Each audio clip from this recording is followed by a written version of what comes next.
Her true story. From Tennessee. When my daughter-in-law said, "This isn't a charity," I quietly took back the business I let them run. She wanted me gone. I took their income with me. This isn't a charity. We don't need you showing up with muffins and opinions. You're not an owner anymore. You're a leech, a parasite, feeding off work you don't even understand. Go back to your little smelly kitchen and let the real people work. I did not expect gratitude. Not really. Not after all these years. But I thought I still deserved decency. The morning I walked into the store, the very one I had built from scratch with my late husband, was like any other. A slow Tuesday, pale light pouring through the front windows, the scent of cardboard and detergent lingering in the air. I'd brought banana bread, warm and wrapped in wax paper, out of habit more than affection. They were at the back counter, my son Jason and his wife Amanda, arguing over an invoice. I waited until Amanda turned to grab the file folder before I said, "Sweetheart, I noticed this invoice from Samuel's Supply listed double the amount. I think it might be an error. You might want to double-check before it." Amanda didn't even look at me. She slammed the folder shut and spun around with a rage I'd only ever seen from the outside of police reports. "Oh my God," she barked, loud enough for the front cashier to hear. "You're seriously questioning our invoices now?" Jason flinched, but didn't speak. "I'm just saying," I began gently, hands still holding the bread. She cut me off, her voice rising like sirens. "Do you even know what it takes to keep this place running now?" she hissed. "Do you know how much we've had to pay to keep the lights on, the staff paid, the shipments coming in?" I opened my mouth, but nothing came out. Amanda stepped forward, arms crossed, eyes gleaming with venom. "Do you know how exhausting it is to keep pretending that your great legacy means something in today's economy?" she spat.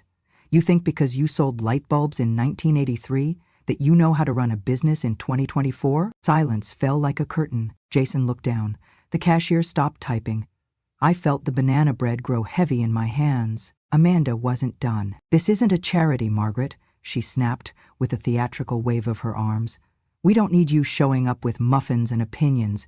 You're not an owner anymore. You're a leech, a parasite, feeding off work you don't even understand." The word leech landed like a slap, but she smiled, triumphant, like she had finally said what she'd been dying to say. Then came the final blow. "Go back to your little smelly kitchen and let the real people work." A single laugh escaped one of the younger clerks before he quickly looked down. Everyone else went stiff. No one said a word. Not even Jason. Especially not Jason. I stood there, blinking. I wasn't sure what hurt more, the insult or the fact that no one defended me, not even my own son. I looked at him. He looked at the floor. I turned without a sound, walked past the shelves I once built by hand, past the cash register where I used to tape lollipops for kids, past the Employee of the Month plaques I used to polish with pride. Not a single person followed me. Not a single person thanked me for the banana bread. I stepped outside, where the sunlight had gone flat. The wind pressed against my blouse, and I realized for the first time in years just how cold it had gotten. I did not cry. I did not scream. But something inside me shifted, quietly, permanently. They thought I was just an old woman clinging to memories. But what they forgot, what Amanda never bothered to learn, was that while they ran the day-to-day, I still owned the account that paid the bills. I had never removed my name from the company's founding documents. I had never handed over the deed, or the original license, or the master key to the systems. I had let them operate. I had given them the space to lead. I had stepped back, but I had never stepped out. That afternoon, I went home and pulled out the old file cabinet tucked in the guest room closet. It still smelled like lemon oil and printer ink. The metal clicked as I opened the drawer, and there it was. My name bold and clear on the account papers. My name on the tax records. My name on the LLC documentation. And every month for the past 20 years, the bank had sent me copies of the statements. I'd skimmed them, occasionally checked for errors. I never said anything. But now, I saw it differently. It wasn't just numbers anymore. It was leverage, power they forgot I had because I chose to be silent. I folded the papers, slid them into a fresh envelope, and placed them on my desk. I looked out the window of my quiet house, and for the first time in a long time, I did not feel alone. I felt awake. They had wanted me out. Amanda had practically screamed it into the walls of a business I'd built with blistered hands and sleepless nights. Well, if she wanted me gone, she should have remembered whose name was still on the account. because I didn't leave that day out of sadness. I left because I was done being tolerated. And I was ready, finally, to remind them exactly who built the ground they stood on. Not with a fight, not with fire, but with paper, with numbers, with the kind of truth you cannot scream over. Because when the foundation cracks, it's not always loud. Sometimes it just shifts, and then everything above it starts to fall. You do not build something like that overnight. It took me and my husband Walter 10 years just to break even. We started with nothing but a rusted pickup truck, a folding table, and a stubborn belief that people still needed good, honest things. Light bulbs that did not burn out in a week, mops that did not snap after 2 uses, and basic supplies that you could actually afford. Walter handled the tools, I handled the customers. We set up shop on weekends at flea markets across Tennessee, rain, shine, or snow. I used to joke that if I sold enough bleach in one weekend, I could finally afford a pair of shoes without a hole in the sole. But we grew, from the pickup to a roadside stall, from the stall to a single-room store with 1 light and 1 cash register, then 2 rooms, then 3. By the time Jason turned 12, we had a full storefront, 2 stories, and a small team of employees who called me Miss Maggie and knew Walter's laugh before they saw his face. We didn't get rich, but we earned enough to stop worrying about gas money. After Walter passed, quietly at home, one morning just before our 35th anniversary, I kept the business going. It hurt at first, not just losing him, but having to walk past the shelf he built, the old coffee mug he left in the backroom sink, the way he used to write little notes on the supply orders just to make the delivery guys laugh. I didn't change anything for a while. I just ran the place like he would have wanted. Jason was 23 then. He'd just come back from 2 years of trying and failing to launch a tech startup with a college friend. When he asked to help with the shop, my heart jumped. I saw it as a full-circle moment. The son stepping into the shoes of his father. Legacy. Continuity. I thought, finally, someone who will carry this without needing me to carry them. And for a while, it felt that way. Jason was good with customers, quicker than I was with spreadsheets. He had ideas about online ordering and digital inventory systems. I didn't always understand them, but I encouraged him. He said he wanted to grow the business, modernize it. I said yes. And in doing so, I began to step back. First, I stopped coming in daily, then weekly. Eventually, I was only there for tax season and holidays. But I never signed over the full rights. I kept my name on the LLC. I remained the primary account holder for the... No one ever asked me to remove it, and I never offered. Every month, the bank sent me the statements. I barely glanced at them, trusting that things were fine. Jason took care of the storefront. Amanda, once she came into the picture, took over inventory and vendor management. I focused on gardening, quiet mornings, and the little house Walter and I used to dream of retiring in. But I never disconnected completely. The system had been set up with me at the core. Everything filtered back to me, even if they no longer noticed. It wasn't until the night after Amanda's outburst that I started reading the reports more closely. The folder of bank statements had been sitting in my hall cabinet for months, untouched. I pulled it out, sat at the kitchen table, and flipped through them with the glasses I rarely wore. At first, it all looked standard.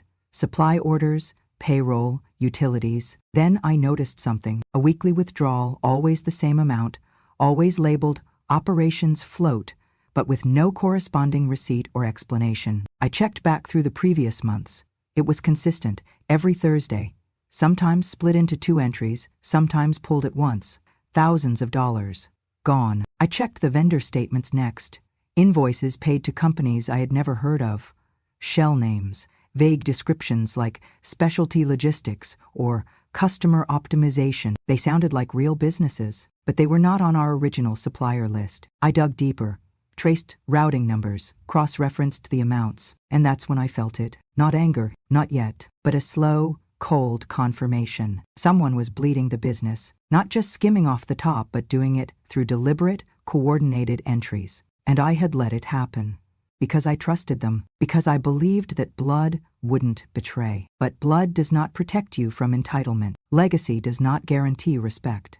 I sat back in the chair, stared at the numbers, and felt the weight of every silent month I had spent in the background. Every time I let Amanda wave me away, every time Jason didn't speak up, every time I told myself it was fine, it was not fine. And now, I had proof, not just of carelessness, but of theft. They thought the past no longer mattered, but they forgot one thing. I had never stopped watching, and I still owned the map to everything they built on my name. I didn't go to the police, not yet. I went to the bank, not just any branch, but the old one.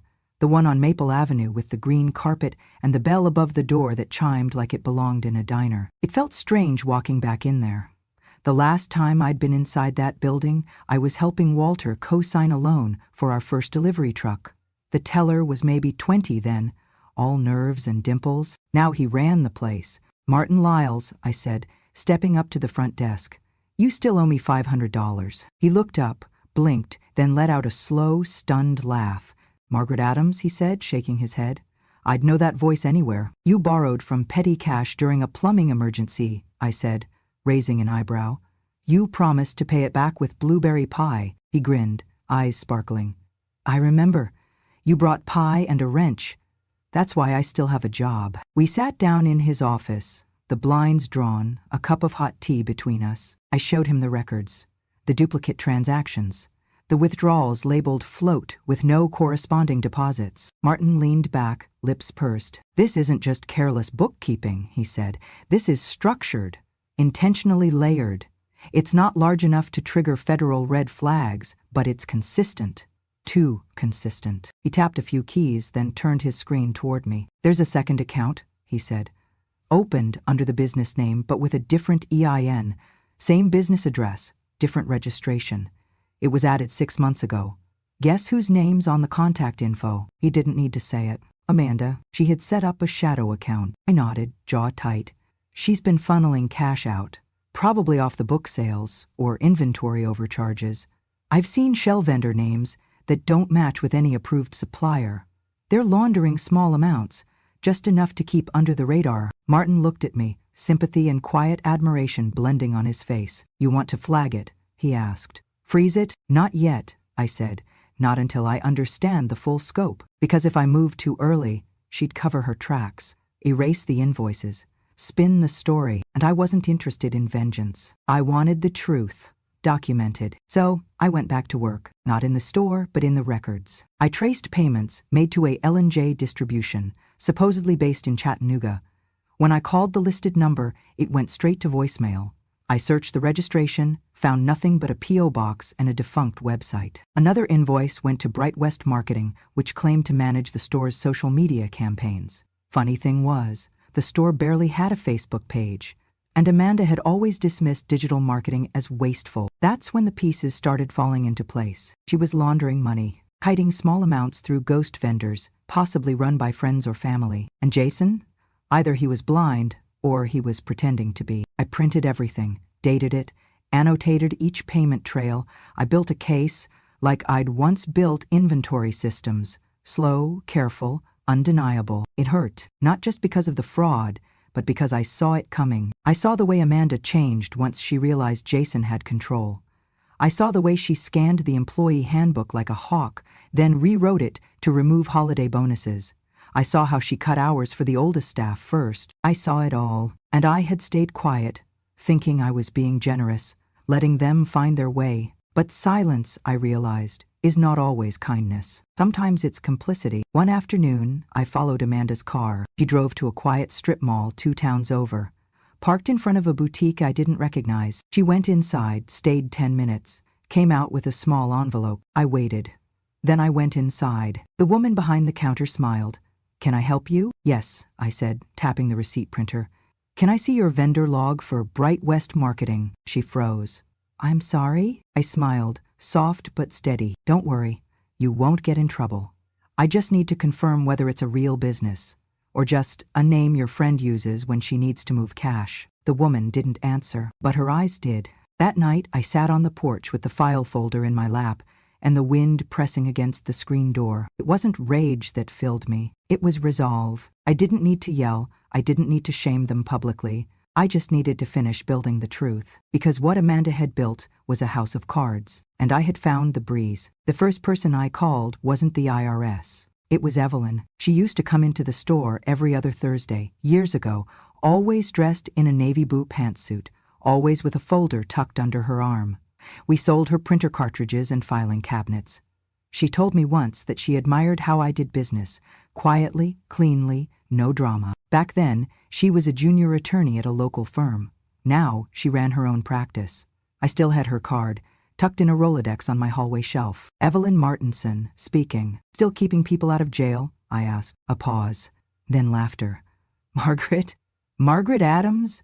Are you calling me to finally sue your landlord for bad plumbing? I'm calling because I need to move fast, I said, and because I need someone I can trust. By the end of the week, we were sitting in her office, a cup of black tea between us, my folder of documents spread across her mahogany desk. She flipped through everything: bank statements, vendor trails, the ghost suppliers, Amanda's shadow account. When she got to the notarized business documents with my name as primary owner, she smiled. You've got them cornered, she said. I don't want a court battle, I replied.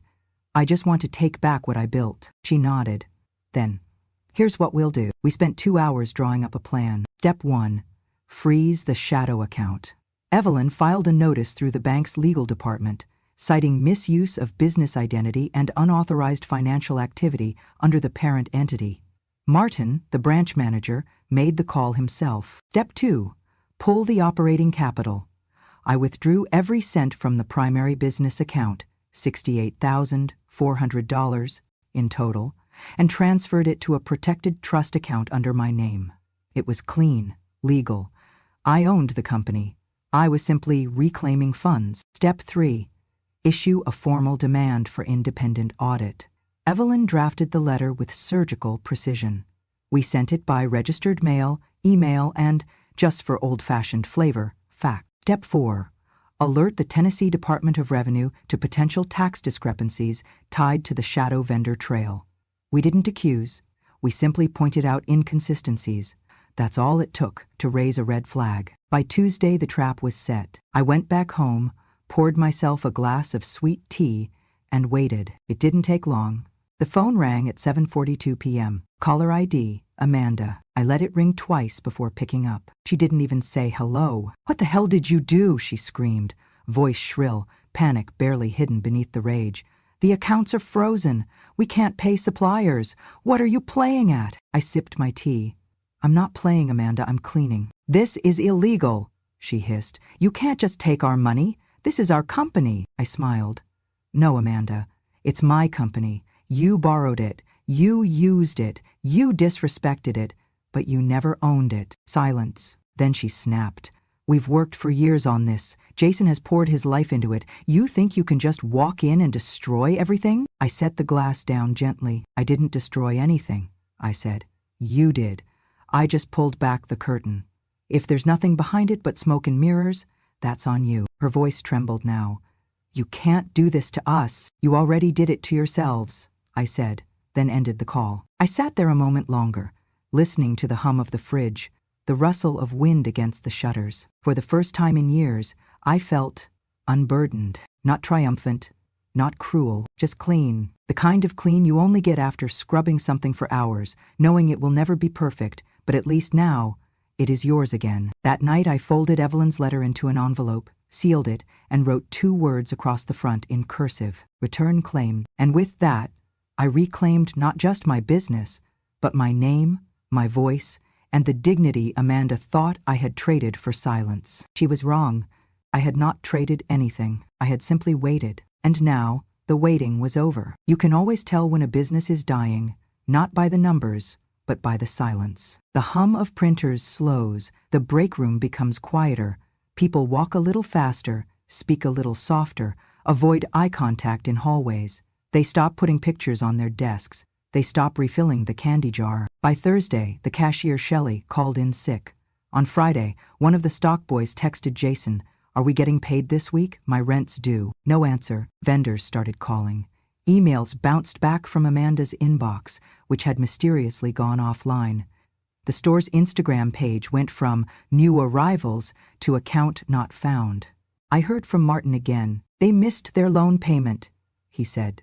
No response to our notices. How long do they have? I asked. Technically, 3 days. But the truth was, they were already out of time. Online reviews began to shift. Customers complaining of delayed orders, rude responses, and unshipped products. Someone on Yelp said they'd been promised a refund for a back-ordered vacuum, but hadn't heard anything in weeks. Then the returns came. Boxes showed up at the store unopened, labeled refused or returned to sender. There was no staff to sort them. Amanda had slashed hours to save money, and most part-timers had simply stopped showing up. By Monday, Jason came to my house. He didn't knock right away. He just stood in the driveway, hands in his pockets, like he was still thinking it over. I opened the door before he could raise his hand. "Hi," he said. His eyes were swollen, tired. The same eyes he had as a boy, when he'd come home with scraped knees, trying to hide the tears. I said nothing. He stepped inside, slowly, like a man walking into a church he had not visited in years. "Mom," he began, then stopped. The words sounded heavy in his mouth. I waited. We're ruined," he said. "Amanda's trying to talk to new suppliers, but no one will work with us now. They think we're unstable." He looked at me, pleading. "Mom, why are you doing this? We're your family." I didn't answer right away. I walked over to my desk, opened the drawer, and pulled out a worn file folder. Aged, yellowed, corners soft from years of handling. I handed it to him. He opened it. There on the first page was the business registration from 1991. My name, written in black ink, Margaret L. Adams, founder and principal owner. He stared at it for a long time. "I never changed it," I said quietly. "You never asked, you assumed." He looked up, throat tight. "But we worked so hard." "You worked hard," I agreed. "But you worked off a foundation you did not build. And then you let Amanda tear it apart." He shook his head, voice cracking. "She didn't mean to." "She meant every word she said to me in that office," I interrupted, gently but firmly. "You both did, and that's fine. You're adults. You wanted control. You had it." I stepped back, folding my hands. "But control comes with consequence. You cannot disrespect the roots and still expect the tree to bear fruit." Jason looked like he wanted to speak, maybe defend himself, maybe apologize, but the words never came. He looked down again at the paper. The ink that time had not erased, and I saw it dawn on him, the truth. Not just that he had lost the company, but that he had never really understood what it meant to own something, to carry it, to protect it, to honor it. He left an hour later, quieter than he had arrived. He did not take the file with him. He just placed it gently back on the table and walked out, shoulders hunched, hands empty. And I sat alone, with the sun beginning to dip below the horizon. The silence in the house no longer cold, but clean, because sometimes what falls apart is not broken. It is simply what was never built strong enough to last. There's a phone number I hadn't dialed in over 15 years. It still lived in my address book, written in smudged ink beside the name Fred B. Old Mule, Old Money. That was my husband Walter's nickname for him. A stubborn man, with calloused hands and a face like weathered oak. Fred had run a rival hardware store 3 towns over. Back in the day, we competed over everything. Price wars, supplier contracts, who had the better 4th of July sale. But we never hated each other. Just 2 aging warhorses, riding the same dirt road in opposite directions. Amanda once called him a fossil, said his storefront smelled like mothballs and failure. She laughed at how he still used fax machines and handwritten ledgers. Funny thing is, Fred's business outlasted 3 recessions. Never flashy, but always upright. I remembered that, so I called him. He answered on the second ring. "Fred Barker speaking. This is Margaret Adams." A pause. "Lord have mercy," he muttered, then chuckled. "To what do I owe the pleasure of a call from my oldest nemesis?" I smiled. "I'm about to hand you the opportunity of a lifetime." By Friday, we were sitting across from each other at McCormick's Diner. Same booth we used to meet in once a year, to bury the hatchet over cornbread and bitter coffee. Fred looked older, sure, but he still had the same steel in his eyes, the kind of man who didn't need many words, just good terms and a firm handshake. I slid the folder across the table. Inside, full ownership documents, trademark, supplier contracts, transfer paperwork, pre-signaled by me. He leafed through it, eyebrows climbing higher. "You selling it?" he asked, not hiding his surprise. "I am. And the catch? 2, I said. 1. No member of my family is to be hired, consulted, or contracted in any capacity. No Jason, No Amanda. Not even my niece, if she shows up wearing a fake smile. He nodded. 2, you keep the store name, but change the tagline. To what? I pulled out a slip of paper and passed it to him. He read it aloud, slowly. Back to integrity. He looked up. His lips twitched into something like a grin. You always were the quiet type with the sharpest knives, he said. No knives, I said softly. Just standards. Fred tapped the folder. Everything looks clean. Business in the black? Temporarily distressed, I admitted. But the bones are solid. The inventory's good. The customer base is loyal if you win them back with honesty. He didn't hesitate. I'll wire the full amount by Monday. He was true to his word. By Tuesday morning, Evelyn called to confirm the transfer was complete. By Wednesday, Amanda received the formal notice by certified mail. I imagined the moment, her at the kitchen table, tearing open the envelope with manicured nails, reading the words. As of this date, your rights to act in any managerial or executive capacity within store name have been terminated due to full transfer of ownership. Please vacate the premises by 5 p.m. Friday. It wasn't personal. It was contractual. It was professional. It was just done. I didn't watch her reaction, didn't eavesdrop, didn't celebrate, but I did go to the store that Friday, just as the sun dipped low. Fred was already there, clipboard in hand, giving directions to 2 staff members in red polos. The shelves were being restocked. A fresh coat of paint was on the door. The handwritten, closed for inventory sign had a note beneath it. Reopening soon, with values you'll recognize. I stepped in, and Fred tipped his head. Thought you might swing by, he said. I nodded. Just wanted to see the place one last time. He gestured toward the back wall.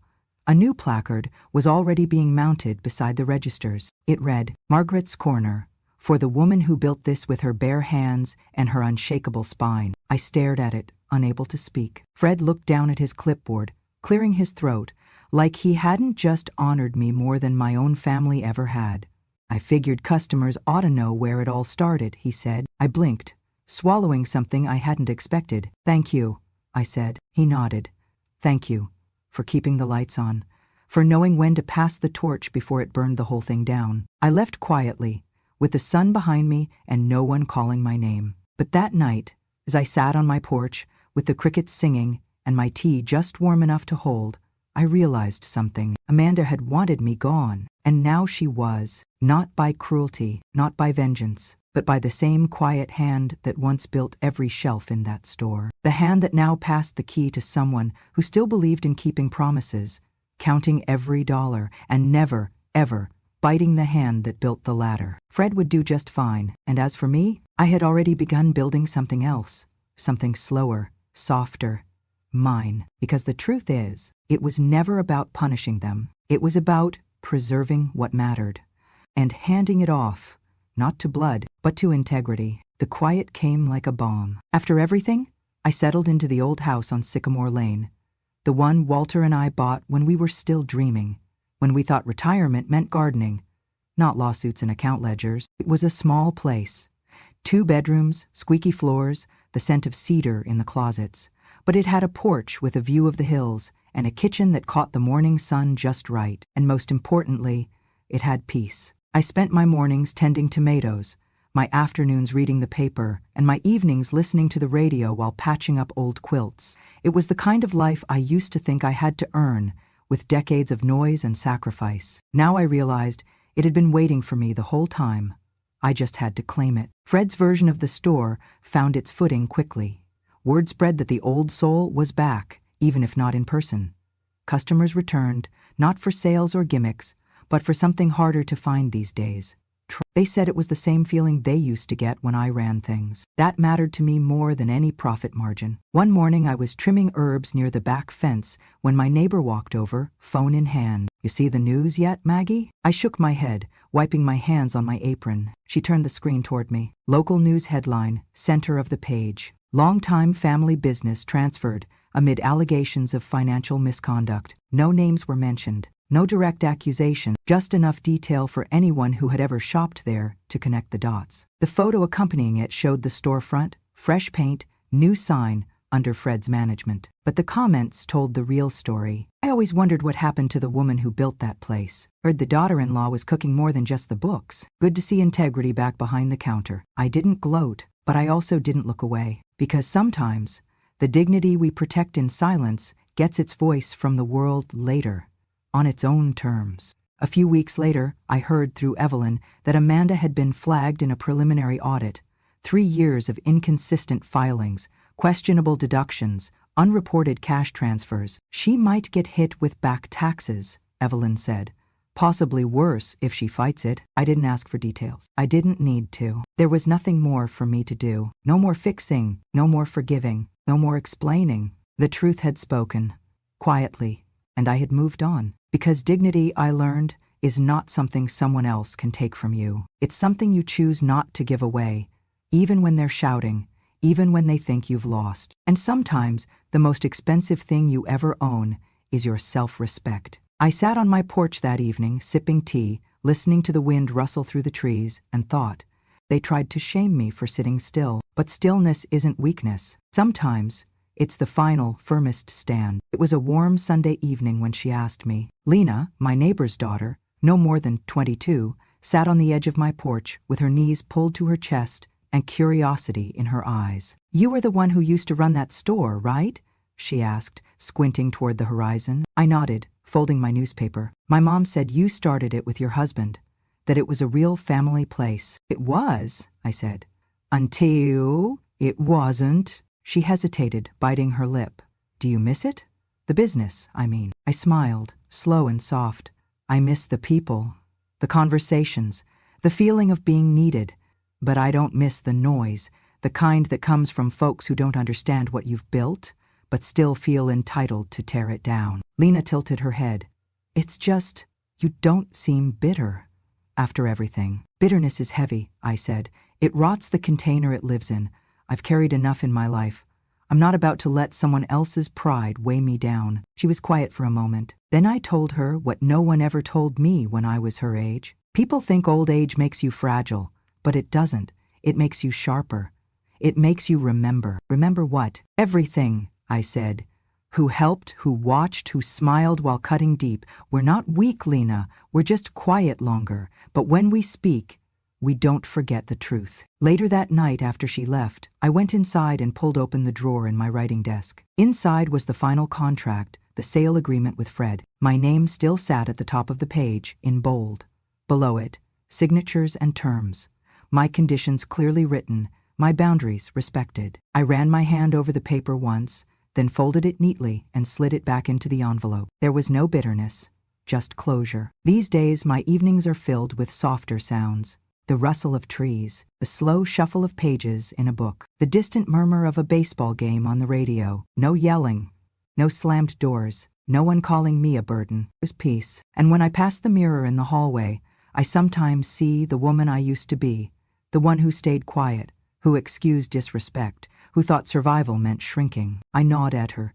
I thank her, because she endured long enough to become this woman, the one who stood up, even if it took her decades. Now I live on my own terms, not grandly, not loudly, but fully. And when folks ask me what happened, why I left, how I let go of the business, I say the same thing every time. She wanted me to disappear, so I let her disappear from the career I built. And I kept my dignity, along with a little retirement money, just enough to live quietly, without anyone's pity. Thank you for listening, sweetheart. If this story reminded you of your own silence, your own patience, or your own quiet strength, then remember, dignity doesn't make noise. It just waits, and when the time comes, it stands tall, even if it's wearing old shoes and has silver in its hair. Here on Grandma, True Stories, we don't shout. We remember. We tell it straight, just as it happened. For every woman who gave everything and was told she was still not enough, this is your seat at the table. So if this story stirred something in you, subscribe to Grandma True Stories. Because when a grandmother finally speaks, the truth doesn't whisper, it echoes.